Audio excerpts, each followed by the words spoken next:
It's a cold and rainy day, and this is day 3 of the trip across the states, and it's the last driving day for the big Buick. From Illinois, we're going to go to Michigan, Flint, which is where it's going to be indoctrinated into the museum. Now, it's a little bit of a challenge that the rain really hits because, well, the windshield wipers on that 58 Buick aren't very good.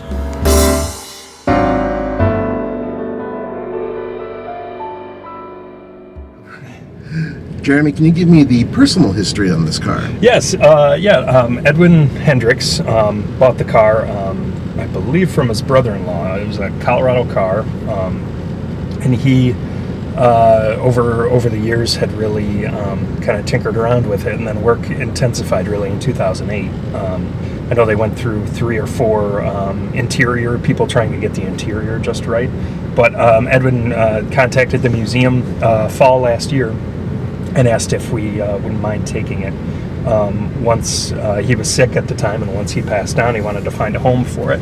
So we made arrangements, and then in January I had unfortunately heard from his wife Barbara that he had passed on, and she wanted to move forward with donating the car. So that's kind of how the whole thing got started.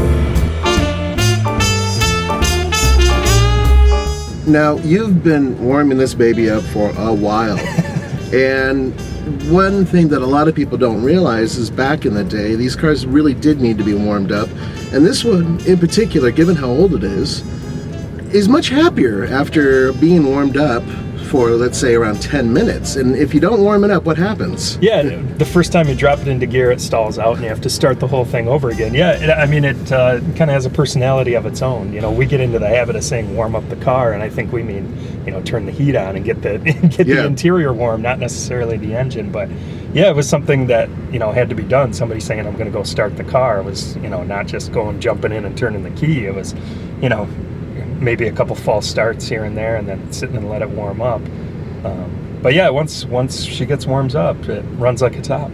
Yeah, we've noticed, it's been over 1,000 miles, and things have gone very well so far. Yeah, very well. Knock on wood, of course. About 400 more miles to go today. But it's been a champ.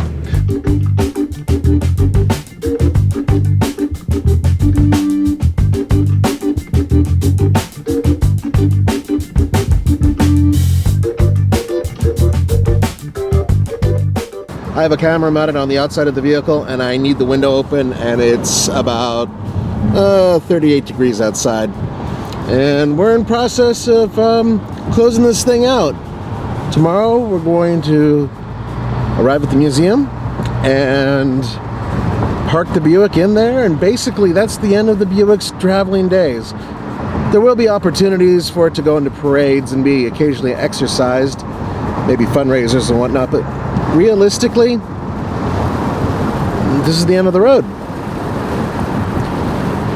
So let's see what happens next. I'm curious about this museum.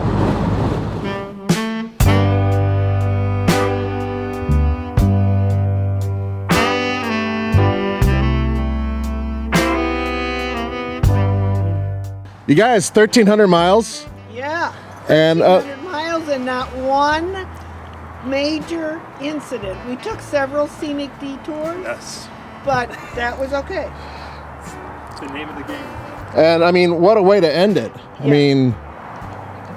You can't ask for a more impressive sign No lie. to go over your car. No lie. And it stopped raining the minute we got here. I know. Yeah, it did. I know. That's pretty impressive. Yeah. So, Jeremy, 1,300 miles, all the driving, Yes. you're going to trade in your car and get this? Boy, for the highway, I might. That thing, it did exactly what it was made to do. That thing loves to be, 60 miles an hour on a straight road.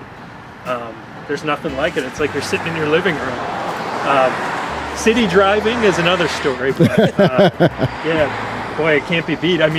It's aptly named. It's, the Roadmaster is a good name for it.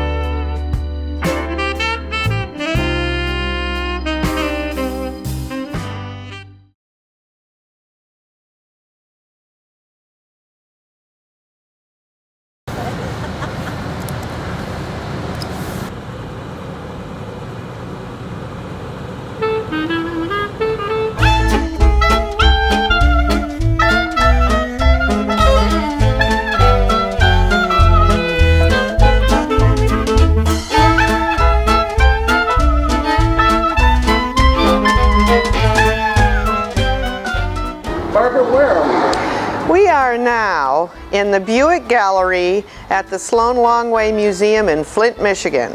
And why are we here? We have been on the road for 3 days bringing Betsy to her final destination across the highways and byways of America.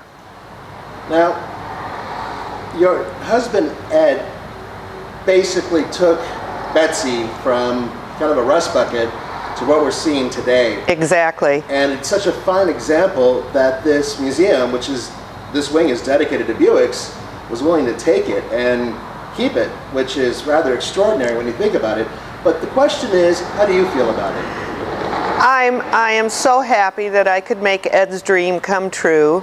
As I said before, it's kind of bittersweet because I really wish Ed still had the car and was here to enjoy it. But to know that I was able to follow it to where he wanted it to be so that people could enjoy the beauty of Betsy and how shiny and chromy she is, makes it okay.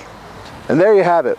We managed to get this 1958 Buick Roadmaster 75 from Colorado to Flint, Michigan, right in front of the Sloan Museum. And this is where this baby's going to live. I wanted to give a quick shout out to Buick because without their assistance, we wouldn't be able to make these videos. And thank you so much for the 2014 Buick Regal GS that we used as the camera car, the chase vehicle, the support vehicle, and quite often the cafeteria in which I grazed. What a trip. For the Fast Lane Car and TFL Classic, this is Nathan Adlin saying, don't forget to go to tflcar.com for news, views, and reviews. Once again, thank you, Buick. Signing off from Flint, Michigan, this is Nathan Adlin.